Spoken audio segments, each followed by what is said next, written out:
In this video I'm going to show you some more examples involving inverse hyperbolic functions, but in this particular case the examples that I'm going to go through involve inverse hyperbolic tan only.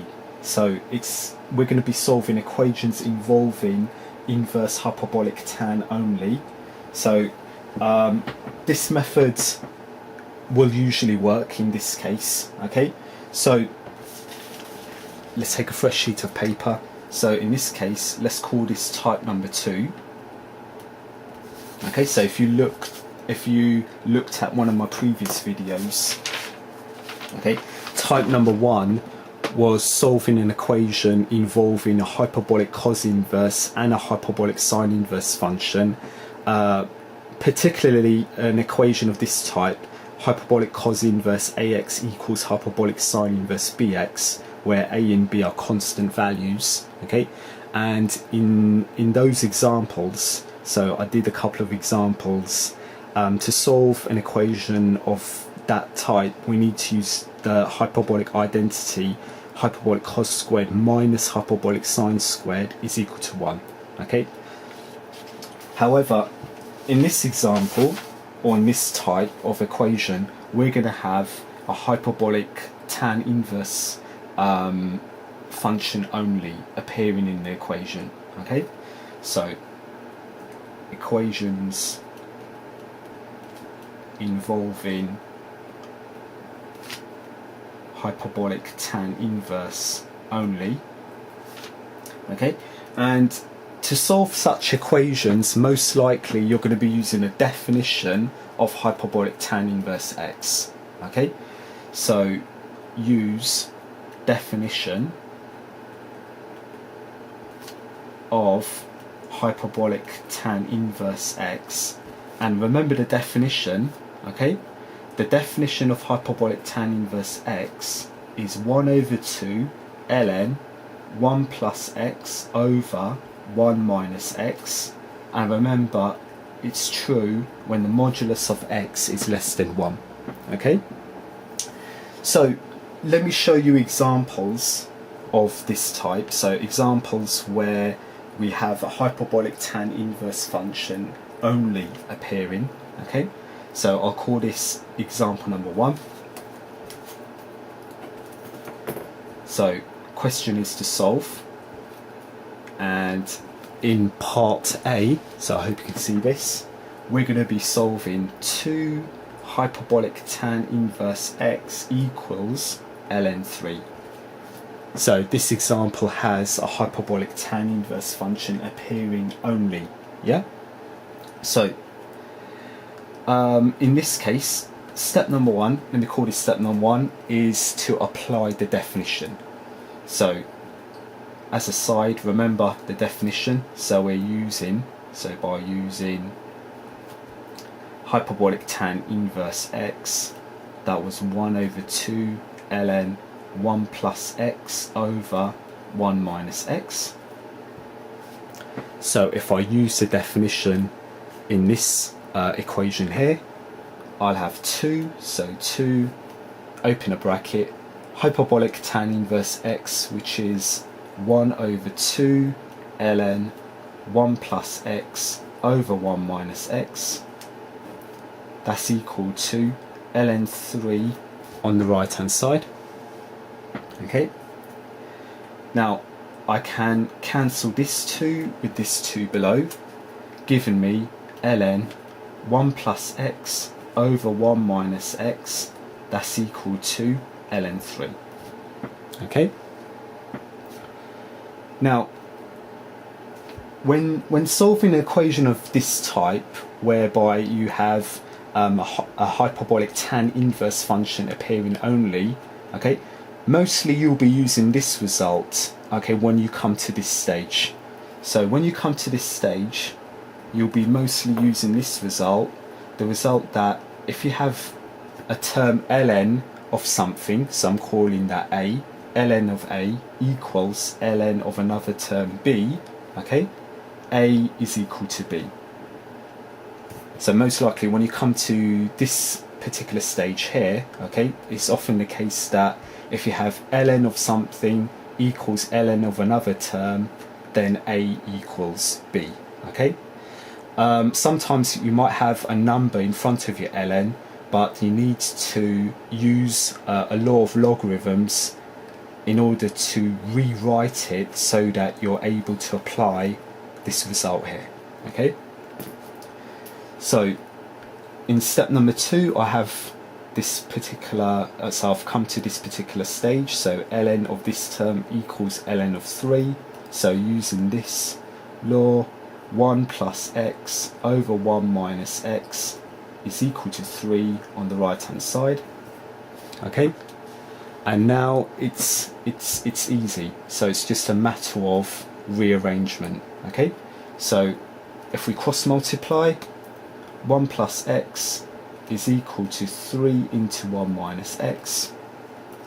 Expanding the brackets, 1 plus x is 3 minus 3x, okay.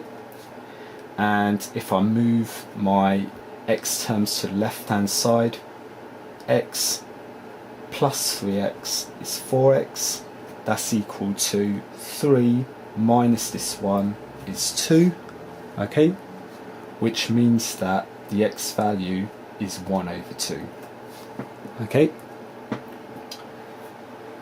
So that completes this example, and these are the stages in order to solve an equation with a hyperbolic tan inverse function appearing only, okay.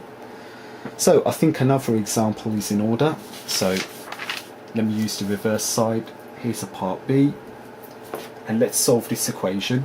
Hyperbolic tan inverse of x squared minus 1 over x squared plus 1, that is equal to ln of 2 on the right hand side, okay. So in step number 1, we're going to be using the definition as before, okay. So we're going to be using a definition, but remember we're going to be replacing the x in the definition, okay, by, in this case, x squared minus 1 over x squared plus 1. So the x in the definition is replaced by this whole term, okay. So in step number 1, we're going to be using, remember the definition of hyperbolic tan inverse x, it's 1 over 2 ln 1 plus x over 1 minus x. And if I replace the x's in the definition by this whole term, so just be careful when you do this, you will have 1 over 2 ln, okay, you're going to have 1 plus, x is replaced by this whole term, so x squared minus 1 over x squared plus 1, divided by, so the whole thing divided by 1 minus, so 1 minus, x again replaced by x squared minus 1 over x squared plus 1. And that's equal to, so that's equal to ln 2 on the right hand side, okay. Now let's simplify.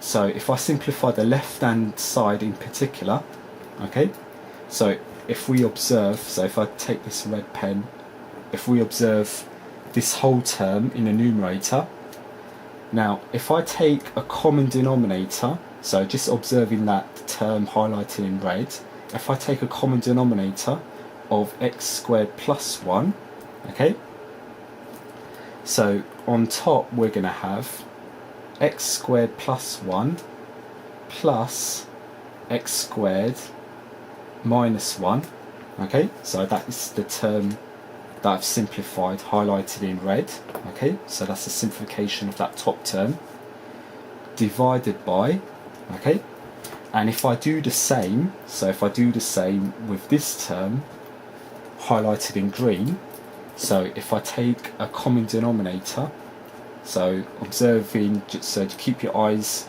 on this term here highlighted in green, if I take a common denominator of x squared plus 1, I'm going to have x squared plus 1 minus an x squared minus 1. So that is the term highlighted in green. Okay, that is equal to the ln2 on the right hand side. Now through division, the x squared plus 1's will cancel, but also the plus 1 here and the minus 1 here will cancel. Okay, and over here the x squared and the minus x squared will cancel. Okay, so what is left over? We have 1 over 2 ln. Okay, x squared plus x squared is 2x squared divided by 1 minus minus 1 is 2. That is equal to ln2 on the right hand side. Okay, so just take care, do care with your simplification. Okay, these 2's will therefore cancel, so we're going to have half ln x squared is equal to ln2. Okay, now if you observed, well, if you remember in the previous example, try and come to this stage. Try and come to the stage whereby you have an ln term on the left hand side and an ln term on the right hand side. So in particular, the terms in front of ln should be 1's. So try and get rid of any term which is not 1 in front of your ln, so that you're ready to use this result in step 2. Yeah. So over here I have a half. I want to get rid of that half, so what I'm going to do is, if I multiply both sides by 2, 2 times half is 1, and that is equal to 1 ln2 times 2, which is 2 ln2. And using a law of logarithms, 2 ln2 is the same as ln2 squared, okay, which is ln4. Okay, so that takes us to the next stage. Okay, so that takes us to step number 2. So remember, in step number 2 we have ln A equals ln B. So our equation here is of this type: ln A is equal to ln B, which means that A equals B, if you remember from the previous example. So if we apply that result over here, ln x squared equals ln4, which implies x squared is equal to 4, and x will be plus or minus the square root of 4, which is plus or minus 2. Okay, so that completes this example, and that ends this video also. So I hope you found this video helpful. Do related practice questions, and I hope to see you in the next video. Thank you.